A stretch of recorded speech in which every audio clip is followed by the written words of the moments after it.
গল্পের নাম কফি ও কল্পনা। একটি শান্ত গ্রামের রাস্তার পাশে ছিল ছোট্ট একটি কফি শপ, যার নাম ছিল শান্তির কফি। সেখানে সকালে বা বিকালে গ্রামের লোকজন এক কাপ চা বা কফি নিয়ে বসে থাকত। সেই কফি শপের মালিক ছিল মণি। তার একটি বোনও ছিল, যার নাম ছিল কল্পনা। সে ছিল মিষ্টি, সহজ সরল মেয়ে। সে সকালে উঠে কফি বানাতো, প্রতিটি গ্রাহকের সাথে হাসি মুখে কথা বলতো। একদিন শহরের পাশে একটি ছোট্ট অফিস থেকে অজয় নামক এক যুবক তার কাজের জন্য গ্রামে এলেন। শহরের হাইটেক জীবন থেকে অনেক দূরে এই গ্রামে এসে তার মনে হয়েছিল শান্তি কিছুটা অদৃশ্যভাবে হারিয়ে গেছে। প্রথম দিন তিনি শান্তির কফি শপে এলেন এবং মণি তাকে সাদরে স্বাগত জানালেন।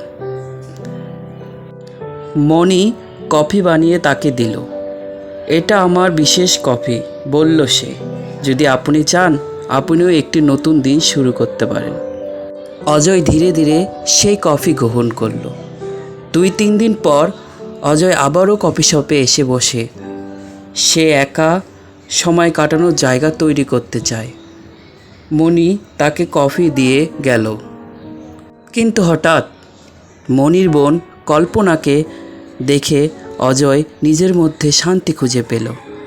তাকে যেন প্রথম দেখাতেই অজয়ের মনে ভালো লাগা তৈরি হলো।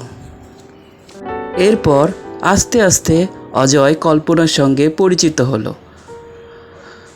আস্তে আস্তে দুজনের মধ্যে ভালো লাগাও শুরু হলো।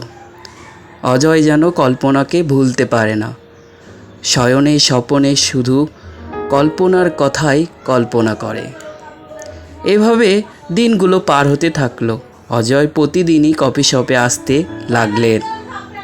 তারা একে অপরকে তাকিয়ে কিছু কথা বলতো, তবে এই কথাগুলো ছিল সাধারণ, কিন্তু তারপরও তাদের মাঝে কিছু ছিল যা ভাষায় প্রকাশ করা যায় না।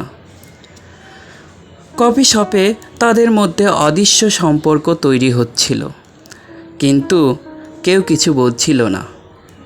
একদিন অজয় কল্পনার সঙ্গে বাহিরে দেখা করল এবং একটি প্রশ্ন করল, তুমি ভাবতে পারো যে কোনো দিন আমাদের দুজনের সম্পর্ক অন্যরকম কিছু হয়ে যাবে? কল্পনা একটু থেমে গাল পার করে বলল, জীবন ফুলের মতো, তাকে কখনো চাপ দিতে হয় না।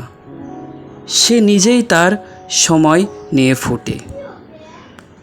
এই কথাগুলো অজয়ের মনে গভীরভাবে প্রবেশ করল এবং সে উপলব্ধি করল যে আসলেই কোনো সম্পর্ক তাড়াহুড়ো করে গড়ে ওঠে না, এটি কেবল সময়ের সাথে ধীরে ধীরে বেড়ে ওঠে।